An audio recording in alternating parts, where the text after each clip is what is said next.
Y este domingo se estrenó La peste chavista, una serie documental escrita, realizada por el activista en derechos humanos, abogado, poeta, educador Gustavo Tovar Arroyo. Pretende mostrar al mundo lo que el fallecido comandante Hugo Chávez y su socialismo del siglo XXI le hicieron a Venezuela y a los venezolanos. Una serie que, en palabras del propio Gustavo, pretende ser, esta frase es de él y me encanta, la memoria contra el cinismo y contra el olvido. Porque nada hay peor que el olvido cuando las consecuencias de lo que se ha hecho son tan dramáticas como las que se viven en Venezuela, que ha obligado a más de 8 millones de sus ciudadanos a deambular por el mundo, buscando oportunidades de vida. Esta serie está compuesta de 14 capítulos. Gustavo Tovar está con nosotros la tarde de hoy. Gustavo, bienvenido, buena tarde para ti. Y Dania, como siempre, muy agradecido por la oportunidad. Y en esta ocasión yo te pediría que fuese un diálogo, porque la aspiración con este trabajo audiovisual que hemos desarrollado, y que por cierto agradezco mucho a NTN 24 que nos haya facilitado muchas de las imágenes que contienen esta enciclopedia del dolor venezolano de los últimos 25 años. Le agradezco mucho porque era de muy difícil acceso. Esta enciclopedia del dolor venezolano lo que aspira, Idania, es crear conciencia frente a la coyuntura, lo que estamos viviendo, pero sobre todo para el futuro. Es un trabajo casi académico en el que, por suerte, hemos tenido la oportunidad no solo de entrevistar a las personalidades más relevantes de la historia actual de Venezuela, sino también al pueblo llano, para que dentro de 20 años, 30 años, 100 años, Idania, si la civilización sigue existiendo, busquen una referencia y sepan que el dolor no solo fue interpretado por las mentes o por los políticos más relevantes de nuestro tiempo, Felipe González, Oscar Arias, Mario Vargas Llosa, premios Nobel, expresidentes, Sebastián Piñera, Vicente Fox, no solo por ellos, sino en un 80% de las ocasiones por el pueblo venezolano, que grita su angustia, que grita su dolor y muestra a través de sus varios llantos durante el documental el sufrimiento que ha vivido desde que se impuso en Venezuela esto que yo llamo la peste, o esta tiranía que ha llevado a la asfixia a un país que lo ha obligado. Y uno dice 8 millones de personas, a lo mejor para poblaciones de 300 millones de habitantes o 100 millones de habitantes, pueden decir, bueno, no son tantos. No, este es el 30% de la población de un país que salió huyendo de sus grandes amores, de sus tierras, de sus grandes cariños, caminando en condiciones absolutamente miserables, paupérrimas, dañinas. Entonces, bueno, eso es un poco lo que se aspira con este drama, y como tú bien señalas, una memoria contra el olvido y contra el cinismo de lo que aún estamos viviendo.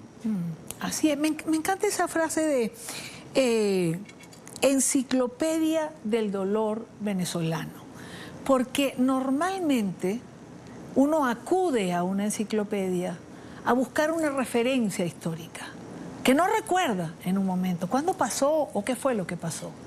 Para quienes lo hemos vivido, olvidarlo es imposible, porque nos marcó la piel, la vida, los sentimientos, marcó nuestro destino. No lo vamos a olvidar. Pero para nuestros hijos, por ejemplo, puede ser que en el camino lo olviden, porque algunos, por más esfuerzo que hagamos, no recuerdan bien el país del que salieron, sobre todo quienes salieron muy pequeños, tus hijos o los míos, por ejemplo. Me encanta eso de la enciclopedia, preservarlo para las generaciones, esas generaciones que van a consultarlo alguna vez, o por lo menos, Gustavo, esperamos que así lo hagan, ¿no? No, y sí lo van a hacer porque esto ha afectado tanto a nuestro tiempo y ha permeado en otras sociedades que sin duda la referencia es fundamental. Los colombianos, los chilenos, los brasileños, los argentinos, los mexicanos deben de entender que hoy, pese a que tienen democracias imperfectas, son democracias corregibles y que ojalá este llamado de atención, digamos, venezolanocéntrico, en donde Venezuela expone qué le pasó a una sociedad de América Latina con el ingreso despiadado del socialismo que tanto afectó a Rusia y a Europa del Este, a China y a todos los países del eje chino, que tanto dolor, que tanta tragedia, que tanta migración causó, nos vino y nos pasó a Venezuela en el siglo XXI, y esa referencia debe ser fundamental para las sociedades colombianas, chilenas y demás, como te digo, porque hoy, pese a lo imperfecto y pese a las dificultades y a los debates y la pugnacidad y en muchos casos la polarización, todavía tienen esa experiencia de poder debatir, verse al rostro, no como en Venezuela, que cuando levantas la voz contra una política del régimen, te encarcelan, te torturan, te golpean a tu familia o la torturan, te asesinan. Entonces, pese a lo imperfecto de las sociedades, como la colombiana o la mexicana, como todas, al menos hay un resquicio que hay de democracia que hay que proteger con la vida, con las ideas, con los sueños, con la creatividad, y no dejarse tentar, y aquí sí insisto, para los países que están hoy tentados por la hegemonía socialista, sobre estas ficciones, sobre estas utopías que terminan siendo devastadoras para las realidades sociales y políticas de los países que se tratan de transformar. Entonces yo sí creo que va a servir como referencia porque muchos de nosotros hemos buscado referencias antihistóricas para entender los procesos actuales.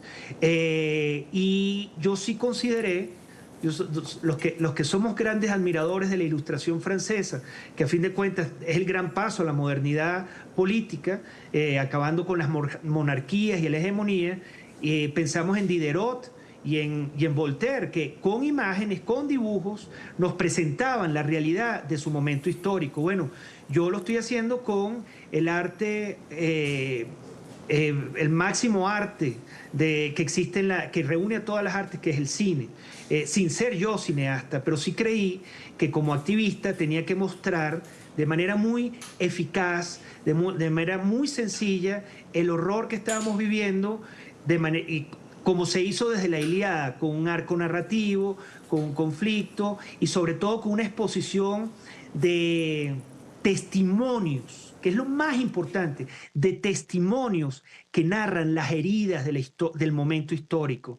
Ahí no hay manera, después de que uno ve la serie, no hay manera de decir, bueno, esto es que era la alta burguesía o era la oligarquía, que es lo que ellos representan ahorita, y eso se ve como contraste. Entonces, la serie empieza de cómo era un atisbo de lo que era Venezuela en periodos democráticos, en donde había discusión de ideas, había planteamientos, y cómo esa democracia imperfecta se dejó tentar por lo que llaman el socialismo del siglo XXI, y los 30 millones de venezolanos terminaron siendo 20 millones y 8 millones, o 22 millones y 8 millones caminando por toda América Latina y por el mundo, mendigando comida, agua, alimento, cobija, como está pasando en México en las plazas públicas y pasa en toda América Latina, porque están huyendo en búsqueda de mayor dignidad y al menos de agua, luz y medicina. Entonces, ese drama contado por el pueblo venezolano, claro, no por las grandes riquezas, por el pueblo llano, creo que va a ser muy elocuente para sensibilizar, sobre todo, no solo en este tiempo, sino en los tiempos por venir. Me voy a quedar con dos planteamientos que has hecho aquí, porque entiendo entonces que también la serie está hecha a modo de advertencia. y ese sensibilizar para que se entienda el éxodo. Pero antes de que vayamos a eso, veamos de qué se trata este primer capítulo de esta serie. El primer capítulo que tiene por título Democracia. Veamos. Venezuela, entre tanto, había sido un país que durante el siglo XX había ido creciendo en el sistema democrático. Venezuela había ido entrando paulatinamente a la modernidad. Yo viví en esa Venezuela, una Venezuela democrática, una Venezuela donde todos expresaban sus opiniones, donde había mucha abundancia de bienes materiales. Era una Venezuela donde nosotros éramos clase media y teníamos acceso a todo, absolutamente todo. Venezuela se había civilizado. Por 40 años logró domar al bárbaro que durante siglos llevaba dentro. Logró crear una república democrática. Chávez apareció y le disparó en la frente. Democracia. Democracia. La palabra exterminada. Y le disparó en la frente. Desde el oscuro destierro me abrazo a tu memoria. Venezuela, Venezuela, aurora de la libertad en las Américas.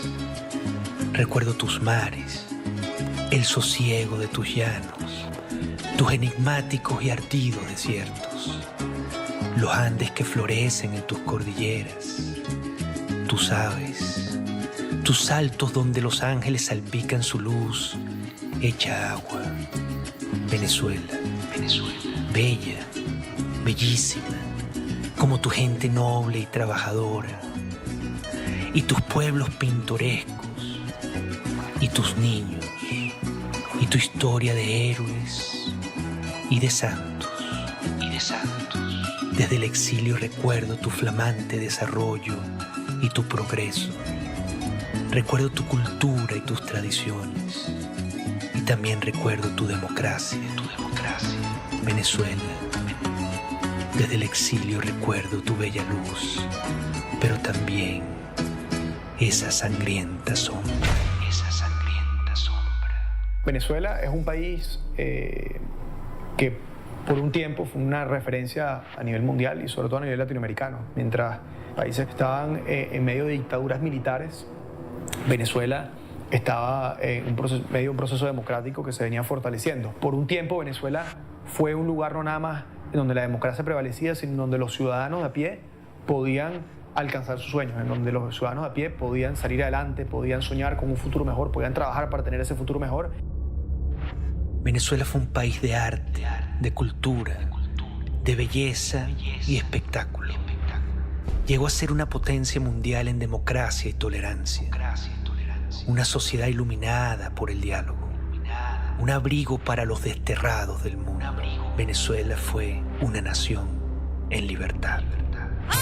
Acaríciame y empápame de tu ternura, amor. Chévere, chévere, chévere, chévere, chévere. Tuvo 20 años buenos y 20 años malos.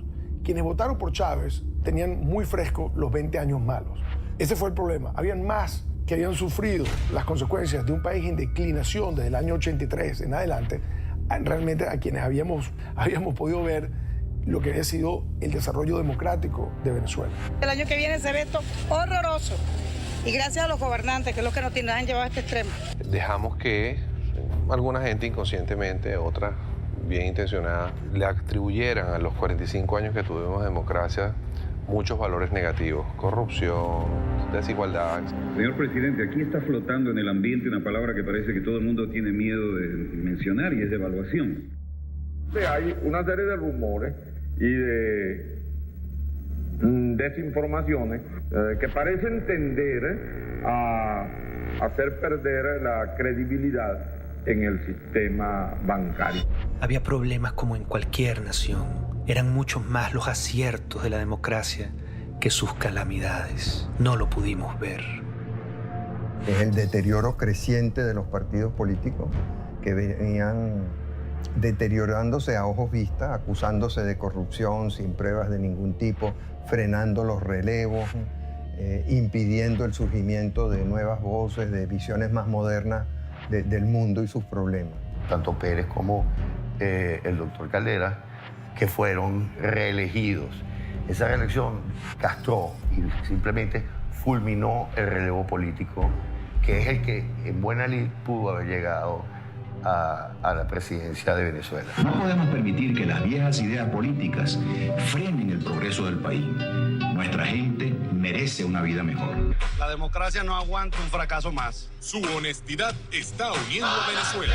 Cuando comienza a decaer no la democracia, sino la confianza en los partidos políticos de Venezuela, pues emerge un grupo de militares. Y hay que señalar que para los venezolanos, buena parte de ellos, los militares son personajes muy importantes, son como deidades. Aquí lo que necesitamos es un militar, y eso lo decían antes del chavismo. Necesitamos un nuevo Pérez Jiménez, necesitamos un militar.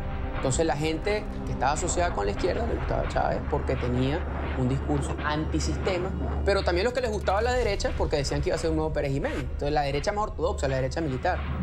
Pérez Jiménez había ejercido una dictadura cuyo progreso económico y social fueron muy notables.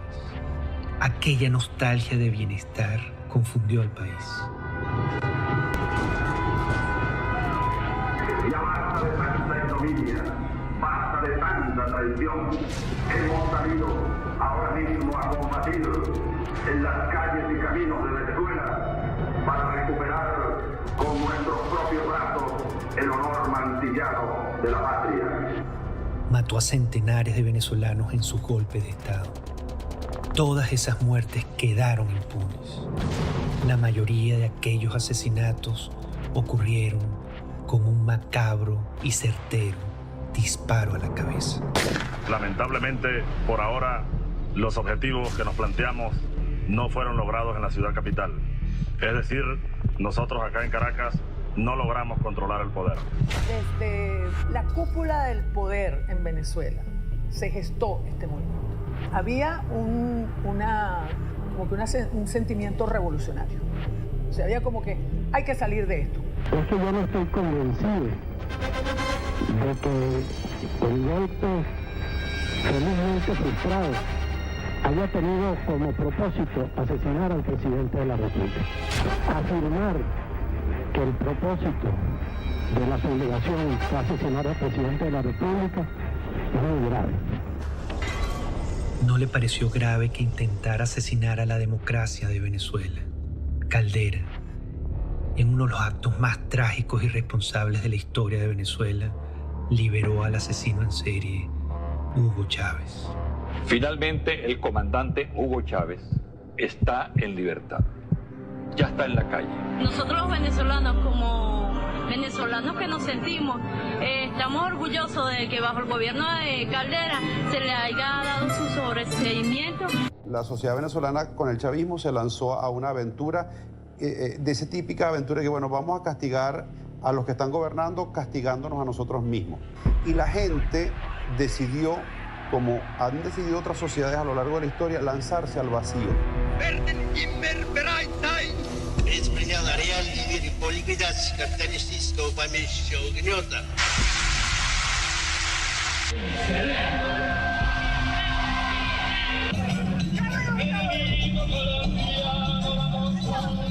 Ese es el verdadero libertador de la patria, el que nos liberó de la corrupción, de la que dice que es la democracia, pero no la es una dictadura. Chávez es el hombre que realmente nos va a ayudar a llevar la democracia como tiene que ser. Que me siento orgullosa de él y vengo en representación de los estudiantes, que todos estamos con él.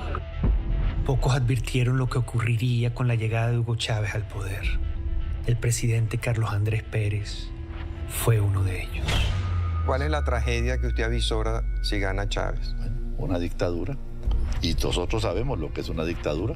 Aquí no hay ley, aquí no habrá derecho de expresión, aquí las cárceles se abrirán para quienes no estén de acuerdo con ese gobierno, no se le permitirá a nadie disentir. Y todos los problemas que hoy vemos y que queremos acabar, los problemas de corrupción, los problemas del poder judicial, todos se harán más graves aún. Este es el nuevo presidente de la República de Venezuela, Hugo Chávez Frías. Juro delante de mi pueblo, impulsaré las transformaciones democráticas necesarias para que la República Nueva tenga una carta magna adecuada a los nuevos tiempos. lo juro. El riesgo de la frivolidad. Yo recuerdo a muchos venezolanos y venezolanas celebrar la llegada de Chávez al poder como una gran bocanada de aire fresco. Aquel aire fresco sería una era de balas, de tanques, de hambre y miseria, de enfermedad y tortura. Sería una era de exterminio y muerte. Si un país no puede inmediatamente calificar a una persona como esta, un criminal, y luego al poco tiempo lo hacen presidente de Venezuela, y lo hace la sociedad en su conjunto, lo hacen no los desesperados, lo hacen los más adinerados, lo hacen empresarios importantes, medios de comunicación. La responsabilidad conjunta de los principales elementos de la sociedad venezolana de que haya un criminal es realmente imperdonable. Yo no soy el diablo. Había asesinado la democracia. Iniciaba el tiempo doloroso de la desolación y la ruina, el tiempo de la peor peste del siglo XXI, de la peste chavista.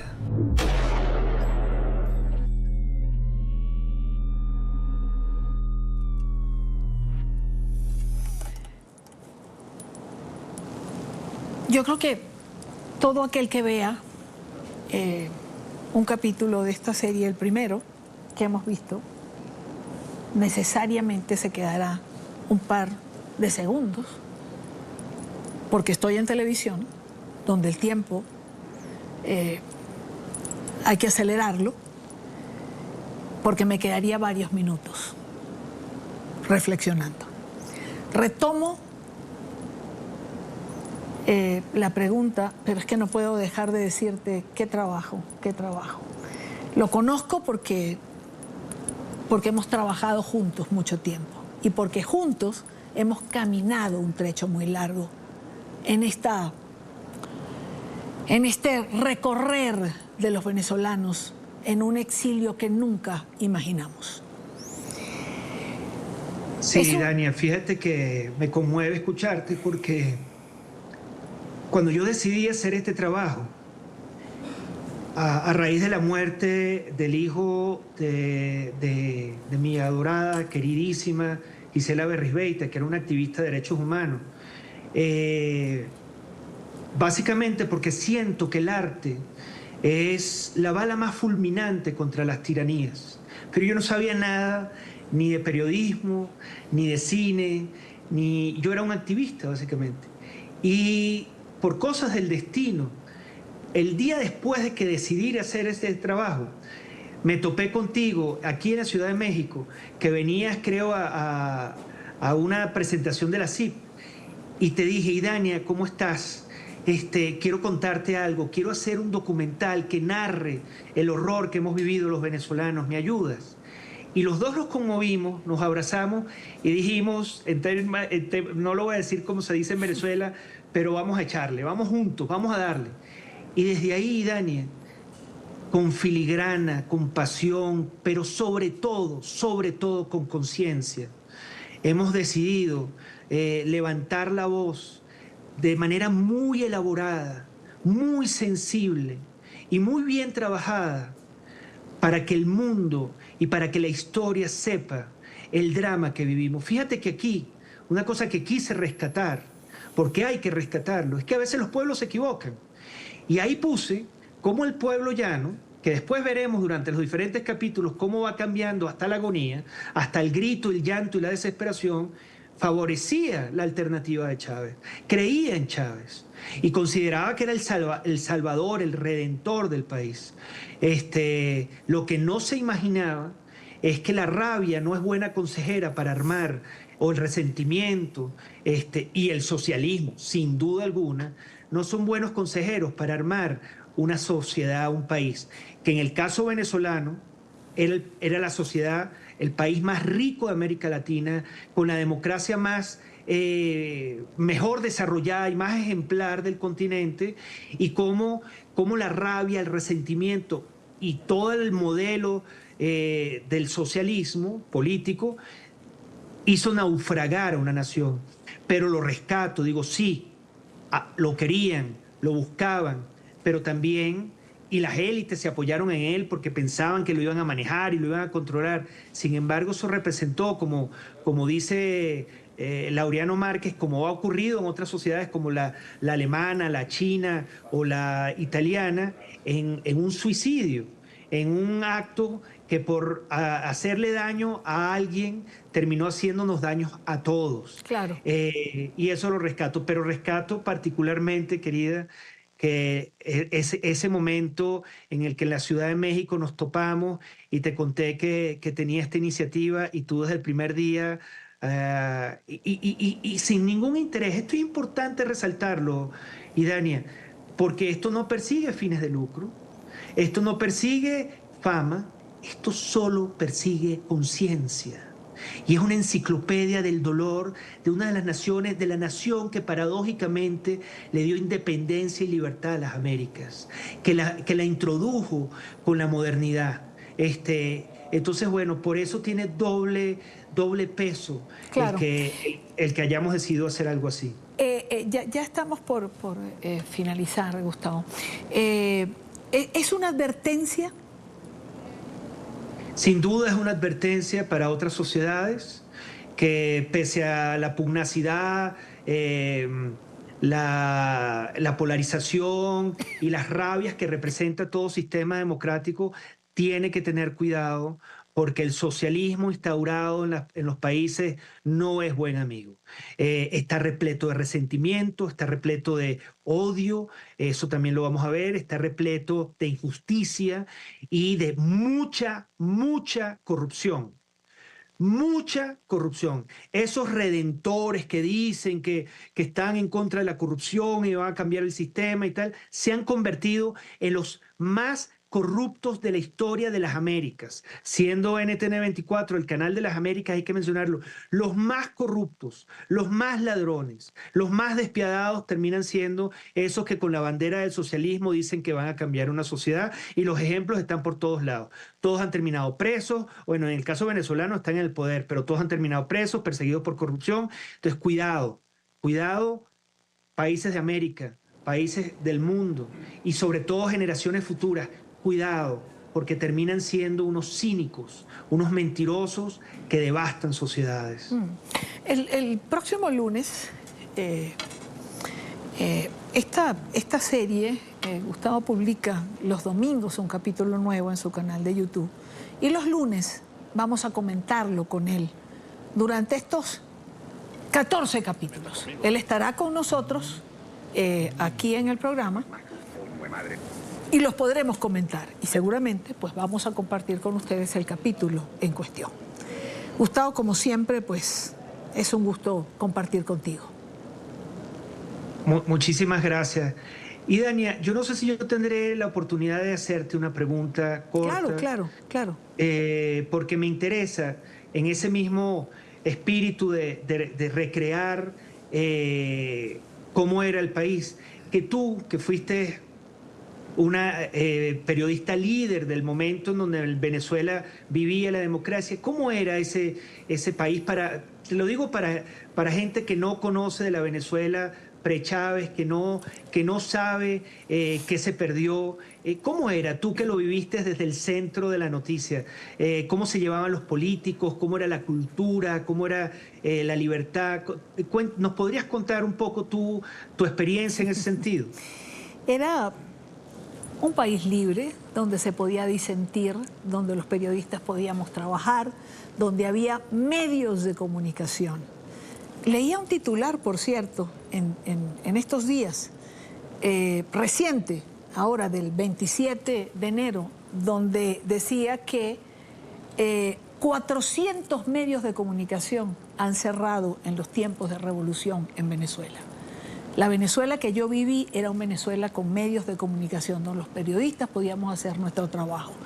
¿Qué es? ¿El poder se incomodaba? Claro que sí. Recuerdo un reportaje que hice sobre el estado de los hospitales públicos, siendo Jaime Lucinchi presidente de Venezuela, que lo disgustó muchísimo y hasta me llamó y me hizo un par de comentarios, pero me dio una entrevista y yo fui y lo entrevisté. Esa era la Venezuela que yo viví, donde los políticos podían estar cada uno en sus ideas y cada uno en sus ideales, pero podían acordar en un Congreso que era plural, en un Congreso donde había 2 cámaras que garantizaba de alguna manera que las leyes tuviesen una mayor discusión, donde teníamos acceso libre para entrar y salir los periodistas. Que era un sistema imperfecto, como bien lo describiste, claro que sí, ¿quién dice que era perfecto? Como decía Pedro Mario Burelli, quizás fueron 20 años buenos y 20 años malos, y sobre esos años malos se montó Hugo Chávez para llegar al poder, y Venezuela le apostó a tener un Mesías, y los Mesías, lamentablemente, no existen. Jesucristo se murió, hasta ahora no hemos tenido otro. Era un país... Recuerdo una frase de Antonio Ledesma, Gustavo, que la define. Todos cabíamos bajo el mismo cielo, independientemente de otra cosa. Eso es más o menos lo que te puedo decir, que creo que describe, a grosso modo, la Venezuela que tú y yo vivimos y que lamentablemente otros no, y que nuestros hijos no tuvieron la oportunidad de ver. Esa es la Venezuela. Y la nostalgia, me imagino compartida, me gustaría también escucharte, de poder debatir, de poder estar con un representante de un partido un día y con otro representante, y que Eduardo Fernández hablase con Carlos Andrés Pérez, y que el viejo Prieto que tanto enfocaba desde su partido el ME podía estar en discusiones con otros. Ese país en donde nos sentábamos en una mesa, la familia, y no peleaba porque éramos comunistas o no comunistas, o socialistas o no socialistas, o capitalistas.